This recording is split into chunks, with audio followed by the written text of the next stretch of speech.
A lot has been made of the Chicago Bulls' struggles in the half-court offense, as well as their defense and problems with turnovers. But I'm going to talk about on today's episode the actual biggest issue with the Chicago Bulls, and it lies in the front office. Now, I know not too many people are going to be surprised by that, but we'll talk about that, plus the preview the game today against the 76ers, and talk about the situation surrounding Torrey Craig. All that plus the mailbag right after this.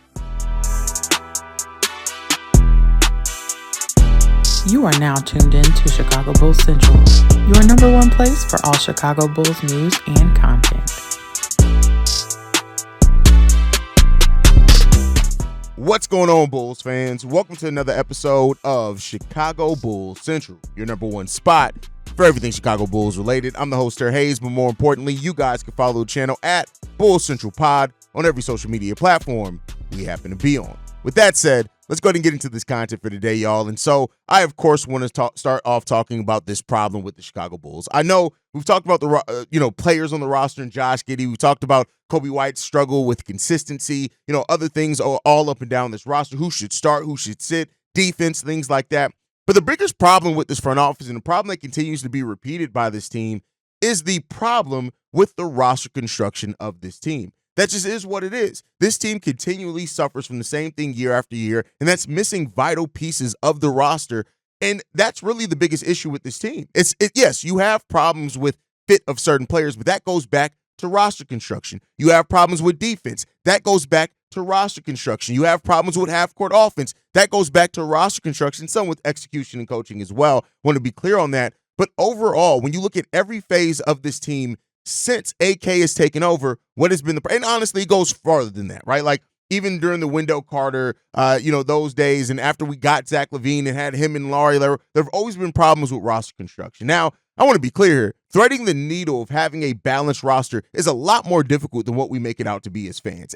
I think, honestly, we make a lot things sound to be easier than what it is. Like how many of times have we all talked about and said, oh, well, all we need is a big man that can shot block. We need some shot block. Oh, we just need some three-point shooting. It's a lot harder to obtain those things consistently than what I think we as fans kind of realize at times. Now, yes, of course, we've seen times where there have been players on the market that fit what the Bulls need. The Bulls don't get those players, and we go right to saying, well, why didn't we get that guy? And I think we got to remember that guy has to want to come here, right? And so, the Bulls, their lack of understanding the value of constructing a roster that balances out the skill set is something that is going to continually plague this team unless they just get lucky. Now, I want to be clear here and say this as well. You guys know I like to talk about things from all sides, so I like to try to be fair, is that maybe this version of the Bulls that we're seeing right now, roster construction wasn't necessarily at the forefront of the mind of the team, mainly because how much of these players are still going to be around. If the Bulls do plan to move on from Nikola Vucevic and Zach LaVine, that puts such a monkey wrench in what we're doing, and development may be the focus here, right? Much like AK and Eversley did when they first took over this team. They really wanted to evaluate the young players to see, all right, how far are we really, right, from competing? And then they made that evaluation. They went out and got Vooch. They went out and got Lonzo and DeMar and Alex Caruso in the subsequent off seasons. So this team was more so looking at, we want to evaluate. We want to see what Julian can do. We want to see what Dalen can bring. We want to see how many flashes Mata shows in his first season.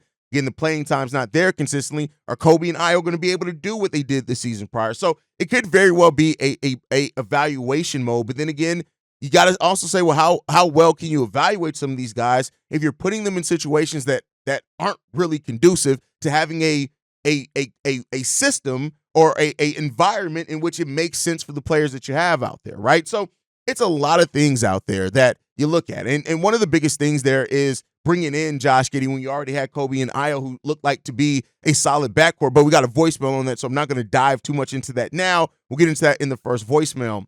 But you look at how often has this team had a huge deficit at the big man position, right? How often do we not have any? Again, I'm not somebody even who is adamant like, oh, well, you need another 6'11 guy at power forward. I don't necessarily think that. I think it's more about a skill set, right? But even then, if Patrick Williams has gone down over the last few years, other than Torrey Craig, it's really been a deficit. Now, Julian's here this year, which is good, right? He was here last year as well. But he's kind of been inconsistent, but we're hoping that some things come along with this. And the roster construction overall has to get better. And we have to look at the things that we're really missing. And one of the points I made on yesterday's mailbag was Josh Giddey as a player, just alone as a player, I think can be productive and effective for you, but you have to put him in a team with like a really good wing defenders around him, and that players like to move without the ball, get out in transition. That's how you're going to maximize Josh Giddey. And the Bulls have some of that here. I don't want to act like they have none of that, but they have some of that there, but not really the defense, especially the defense as far as the rim protection aspect or the switchable defense. We don't have that consistently. We're running 3 and 4 guards out there at times. And Lonzo even talked about that a little bit after the game, saying that we're switching everything because we're running so many guards, and it's leading us to be at a deficit at a lot of times. And that's true.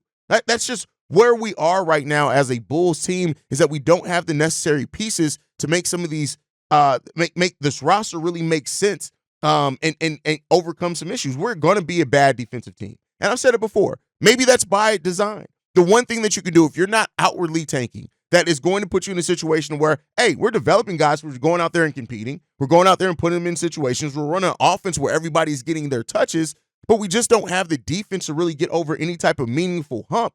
And that's really where this team is right now. Like the offense, and again, we don't have a half-court offense either. Lonzo did that right quote is this: we have a lot of guards. We're switching a lot of things, but we're giving up too many threes. Yeah, you're giving up too many threes, but you're also giving up points in the paint like crazy. So it's one of the things that's hardest to grasp when you're coming into a season is roster construction, right? And it's one of the things to kind of look at, as well as like how these pieces fit together. But something that's already kind of difficult to really understand, the Bulls are just putting themselves behind the 8 ball repeatedly year after year with the way that this roster is being constructed. And so that's got to be one of the biggest kind of concerns for this team, is that going forward, is that if AK and Eversley don't value and understand how these pieces need to fit together, right, is that it doesn't matter the talent that you have. You're never going to be able to truly evaluate them. You're never going to be able to truly have them reach their ceiling. You're never going to be able to get the most out of a player because you don't have the best teams, right? And I mean as far as like constructed teams, not even necessarily that, that go far deep, like those two. You have a roster that makes sense, and that has to be done over time. And the Bulls have been flying off the handle so much over how they construct this roster year after year. They really haven't had the time to really build something. And I got to give them some credit, right? Like, of course, that Lonzo Ball team, the first team after Lonzo and DeMar came here, it was working to a degree. I always pointed out the fact that team had some serious flaws, but had they been able to focus on filling those holes, maybe we would be talking about this in a different space right now. But, hey, this is where we are. This is where we sit. This is where we've been. And so we got to get better as far as roster construction. And again, as much as I hold the coaching staff accountable, I talk about the players, this front office has to be better.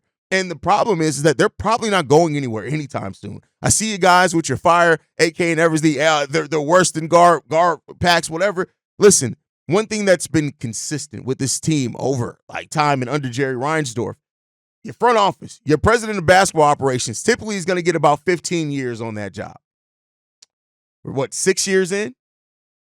Still got another 9 to go. So we'll see. Hopefully they can get better with that roster construction. But moving on from that, there's been a lot of talk recently around Torrey Craig and his value out on the open market. And the Bulls have a unique opportunity with Torrey Craig to take advantage of something they failed to do with Andre Drummond. And it's having a veteran who can help a lot of teams, right? And we've already seen what Torrey Craig has done when he stepped in for that. Now, has it all been perfect? No. But again, Torrey Craig, if you look over the course of his NBA career, he's better when he plays with stars. And I do think Torrey Craig can bring a lot of value to a championship contending team, and he would be one of the easier players to acquire because he is on a vet minimum contract. And so because of that, the Bulls, as much as we're talking about moving Kobe or Ayo or Zach or Vooch, moving these higher end pieces, which could be more difficult, and it still may very well happen, the Bulls, this is the type of contract that the Bulls have to start trying to find value at until they are contenders or going on deep playoff runs themselves. Because the Torrey Craig, he's out of the rotation. He's not in the rotation, right? But he is a team that a player that can have value on teams. Yeah, maybe that value ends up being 2 second-round picks. But again, if you do your due diligence, Ayo was a second-round pick, right? Like you can find Julian Phillips was a second-round pick, and he still has tons of potential. You can find value in second-round picks. I'm not saying that they're going to turn into star level or starting level players, not necessarily, right? And I think that for the most part, you would say no to that. But you got to start striking while you're in this place right now where you're trying to maximize value. Torrey Craig is the type of player. Now, he could be added as a sweetener in a Vooch deal or a Levine deal to kind of get you a little bit more back, right? Because his contract is so minuscule. And I think that this is like when you start hearing kind of the rumblings, we heard Milwaukee will be willing to offer a second round pick for Torrey Craig. I think as you get closer to the trade deadline and some of these teams are going to start missing players or just kind of see, hey, we need a solid role player to really help us on this run, Torrey Craig's value can get pretty high. Again, relative to the player that he is and his contract, right? I'm not saying that the value can get as high as like what we hope Vooch or Zach's value can get, but it can get and become a high value. And this is the type of moves that the Bulls have to learn if they want to gain assets and strike where the iron is hot. These are the type of moves that the Bulls really have to look at. And so let's hope that that ends up happening. Again, this is no knock on Torrey Craig as a player, but it's just the place where the Bulls are. Torrey Craig's value to this team would probably be more towards a team that's actually gearing up for a playoff run. And we'll see if the Bulls can strike on that. All right. The Bulls do have a game today against the Philadelphia 76ers. Joel Embiid was upgraded to questionable. And the Philadelphia 76ers, who are still a team that's 6-15 on the season, they've won 3 of their last 4 with wins over Detroit, the Hornets, and the Orlando Magic. Especially the Detroit and Hornets wins, those are teams that are right around that level that the Bulls are on. So you cannot overlook this team. And really, the Bulls can't overlook any team regardless of who their record is because we're the Chicago Bulls. But especially if Joel Embiid plays in this game. I don't care how much, if it's 40% of Joel Embiid, the Bulls have to be prepared for this one. The 76ers also won 4 of their last 7 games. So I'm not saying that they've turned it around yet, but there are some signs of this 76ers team starting to win a little bit more games. The Bulls on their side have Lonzo, Kobe, and Vooch, with Vooch with a back issue now, all listed as questionable for this game. And I will not be surprised if some of those guys end up sitting, mainly because the Bulls have 4 days off after this game. So be on the lookout for that as well, especially if the Bulls come into this game, with whatever view they have on it. But the thing stays the same for the Bulls. You have to execute offensively extremely well if you want to be able to win this game. If they do, they got a chance, right? And that's just what it comes down to. You have a chance to win this game if you perform at the level that we know that you can. You got to execute on that offensive side of the ball and give effort defensively. You cannot allow Paul George to get hot. What do you have, 21 and 9 the other night? You can't allow Tyrese Maxey to go off on you. If Joel Embiid's there, you cannot allow Joel Embiid, who's not having an effective season so far as shooting the ball, cook you. Right, and then the role players. That's always what hurts the Bulls against the 76ers. It's always some random role player that goes off for the 76ers. So whether it's Martin or whoever else, you cannot allow these guys to outplay you. We're going to need big performances from our role players as well to try to get in some business here. So let's hope that the Bulls are prepared and ready to do that. If they are, it could be a solid game for them. Again, Sunday game. It's last game before a break. I would love to see the Bulls come out with some big energy in this game. This is a game at home again. And then let's go into this break riding off a win. Can the Bulls do it? I mean, there's a possibility of it. Will they do it is the question. And that's where the faith kind of wavers sometimes with this team. But we'll see. We'll be live on the channel, pregame, halftime, and postgame shows. So we'll be able to break all this down. With that said, though, it is Sunday, so that means it is Mailbag Day. Let's get into these voicemails. This one's from Vaughn. What's up, Haize? This is Vaughn. So I had a couple questions, man. So I was wondering, do you think the Bulls are repeating the same mistakes in different ways that they have in the past? When we got Vucevic paired with Levine, we all saw how that could have been a good duo, if you surrounded it with defense and some shooting. But then we went and got DeMar, who wasn't a good defender, plays the same spots as Vucevic, and DeMar's a good player, but you know what I mean. Now with Josh Giddey, who has some flaws on full display in OKC, we clearly see now that he doesn't really fit with Kobe that smoothly. AK saw Kobe White at his best running point guard last season, and he was next to a defensive guard at Io. And now it feels like we're trying to force a weird fit again. Don't get me wrong, like both DeMar and Giddey have skills, like I said, that's important to a team. But it seems AK and Mark keep building teams that don't fit seamlessly with the players they bring in. And I'm tired of them trying to, overcomplicate things when the stats and basketball logic kind of tell you otherwise. My biggest problem with the Giddey trade specifically is not Giddey as a player, because to be honest, I think he brings some good things to this team in certain lineups. But my problem is that we traded Caruso for a player that has these flaws to pair with Kobe when we already had Kobe and Io cooking together as a backcourt. And on top of that, we had bigger glaring issues to address in a Caruso trade, such as getting defense or shooting or future draft assets. But now we have to decide on a contract for Giddey. We have to see if he even wants to be here, considering could be a chance that he ends up not starting anymore. And that's the whole reason he left OKC in the first place. And also, if we do keep Giddey, it kind of puts a time clock on Kobe, because if you re-sign Giddey, who's younger and has the specific flaws that he has, that changes how you build this team for the future drastically, in my opinion. So after saying all that, my main question is, are the Bulls front office forcing roster fits and making the same old mistakes? Number two, do you think the Bulls front office is forcing Billy to start Josh Giddey at least for this season? And would Giddey want to leave again if he lost his starting job? And number three, do you see a world where the Bulls actually keep Lonzo and let Giddey walk instead? Let me know what you think, though. All right, though. Peace, man. Are the Bulls repeat? This is one of the best voicemails that I got on this, because it forced me to think. And I would say, yeah, absolutely. When you just lay it all out, like, yeah, Vooch and Zach almost had the Bulls a playoff team that first year after trading for Vooch. If it wasn't for Zach LaVine going down due to the pandemic and missing the last 15 games or whatever it is, that Bulls team was more than on pace to go into the playoffs. They did, right? And then you bring in DeMar DeRozan, and the fit with Vooch, of course you hope more, because a lot of people made it, well, they played together at USC, very different players. And when you looked at how and where they started their offense, it was always going to be a struggle to wonder. And that's why Vooch turned into a three-point shooter, right? And the Bulls did a similar thing. You had something that was working with Ayo and with Zach and with Kobe White, and you brought in a point guard in the Alex Caruso trade that has now not really fit very well with Kobe. Right now, the fit with Ayo has been better, and Kobe's fit with Ayo has basically still been what it was last year. But I think it more so highlights the fact that the Bulls just wanted something back. I think they saw the writing on the wall. They needed to change some things. Alex Caruso was a pending free agent, and they wanted to make a move, and that was probably the best offer that they had. And again, go back to my opening segment, I don't think they thought about roster construction. I think they were thinking about getting something back that was of value, because he is young, he has tons of room to still grow, and they weren't really considering fit. Now, like I said in that first segment as well, maybe fit isn't the biggest concern here, because this roster could have so much turnover between now and the start of next season that maybe the roster looks completely different, where the fit starts making a little bit more sense. Maybe that's what they're thinking as well. But right now, yeah, they repeated the same mistake, and that keeps being this thing that the front office does, is that they do some things, but then it's like when you step back and look at it in reality and the results of it, it's the same shit, just in a different way. Maybe they can get their way out of it. We'll see. But thank you for that voicemail, Vaughn. All right, let's get into the next voicemail. This one's from Los. CEO Haize, what is up? This is Los. I definitely was just going to watch the Mailbag episode. But you said get these voicemails in, so here it is.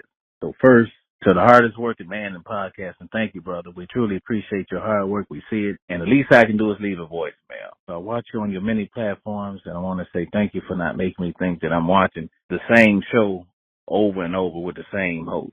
Thank you for keeping it fresh. So I was at the season opener against the Pelicans, since I live in Louisiana, and that defense was atrocious. I was offended. That's how bad it was. But I said, well, it is the first game, so they'll get better. So here we are 24 games into the season. So how is it that the Bulls look worse on defense, and even worse than they did last season?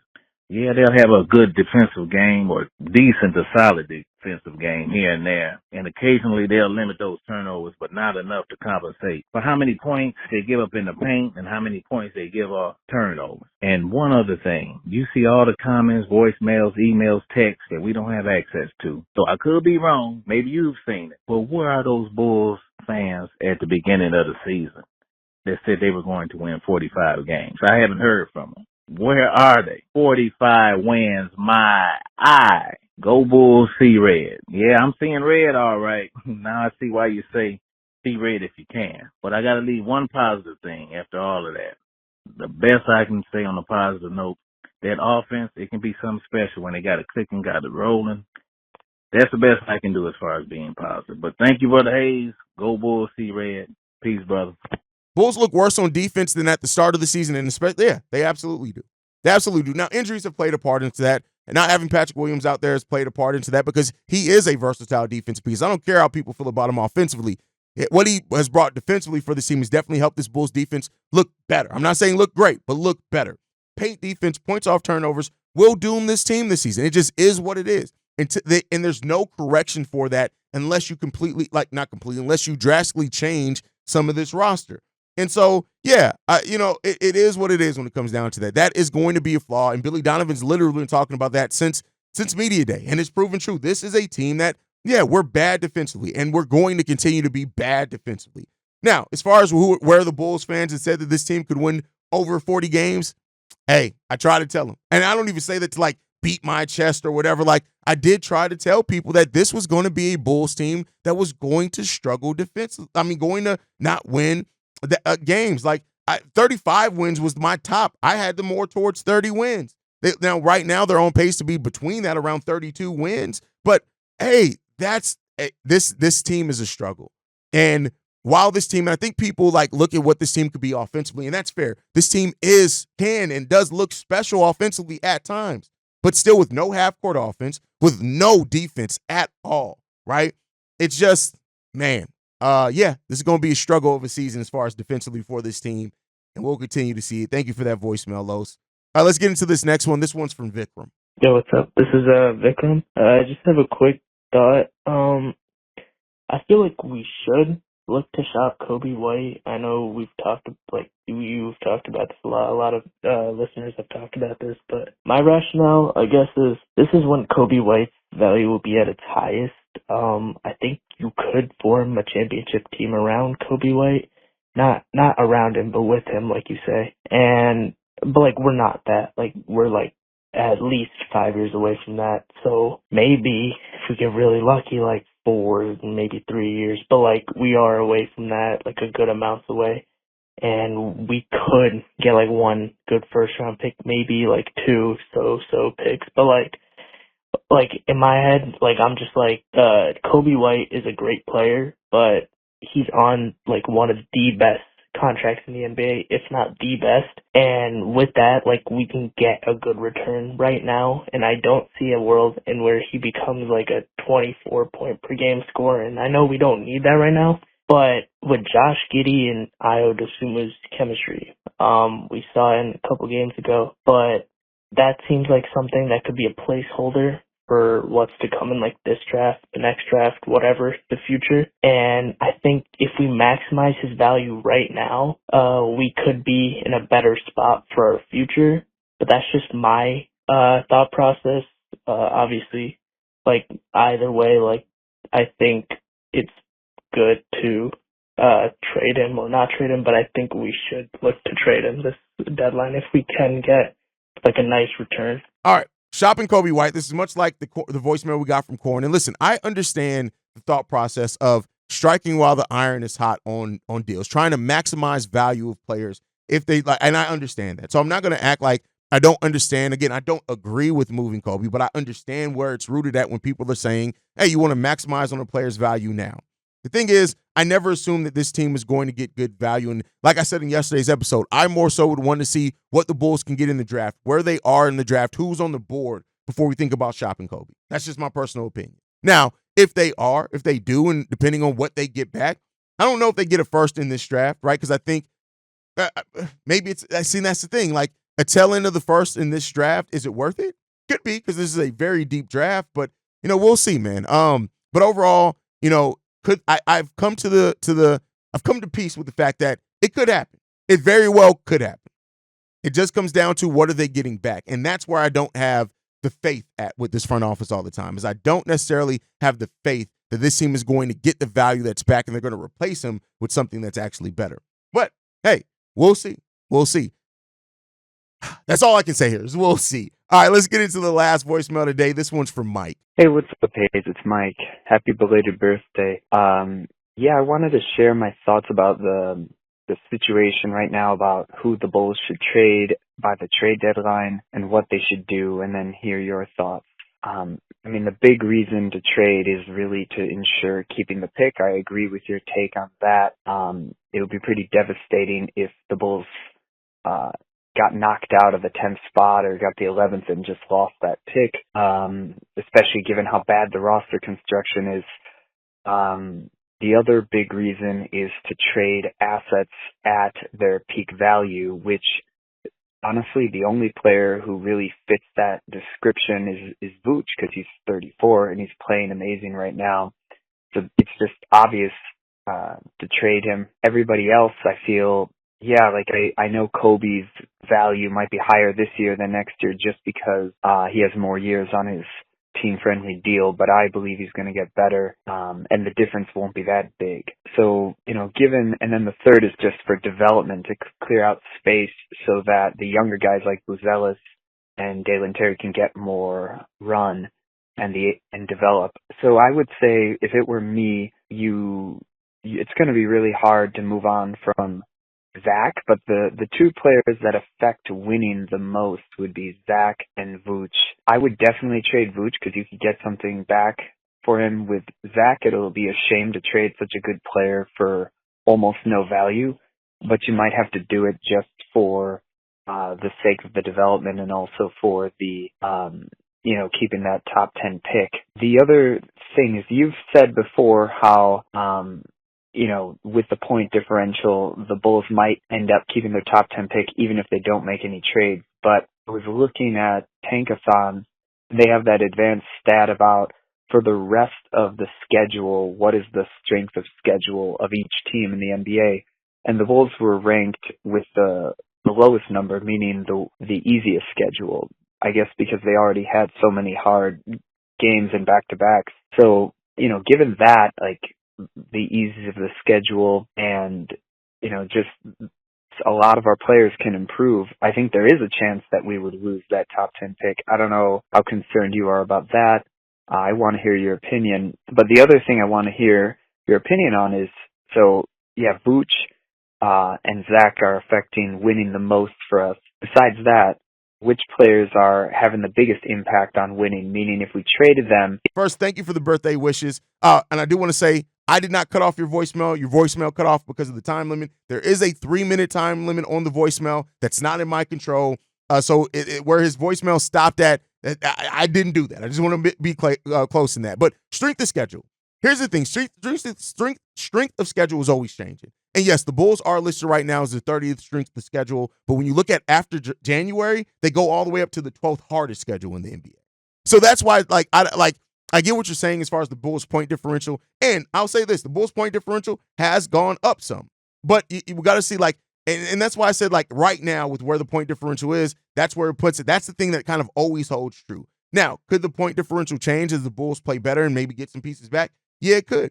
The Bulls right now have a negative 3.7 point differential. The Bulls prior had a negative 5.2 point differential. So we're still early enough in the season with where things can change. Around the 40 game mark, right, is about where your point differential is kind of locked in. So we still got plenty of games, only 24 games in to where it could change. And we can see right now the Bulls are the 10th seed. It could still go either way. And we'll see how that shakes out for the Chicago Bulls team. And so right now, when you look at point differential in the NBA, they actually have the 9th best point differential. So, hey, that's why I say things can change. And I always try to talk about things in the sense of the ebbs and flows. Where we are right now, it could definitely change. And so we'll see what happens with the Bulls there, right? But the point differential is the thing that kind of always holds true. So wherever it ends up being, that usually is where you're going to end up being at. So we'll see. Now, I didn't get to the last part of your voicemail. It sounds like you start saying about potentially moving Zach LaVine and Nikola Vucevic. I don't know exactly where you're going to go into that, but I will say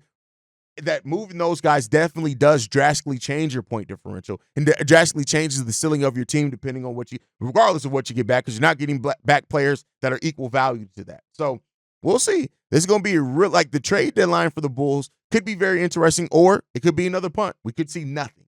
So we'll see. But thank you guys for tuning in. Make sure you guys are following the show at Bulls Central Pod. You can send us any feedback, questions, comments, concerns. bullscentralpod@gmail.com. Lastly, if you want to leave a text message and our voicemail for the mailbag, the number to do so, 773-270-2799. We are the number one spot for everything Chicago Bulls related, but that's thanks to you lovely and beautiful people. And like I like to end every episode on, go Bulls. Love you guys. See red if you can, y'all. Peace. This has been a presentation of the Break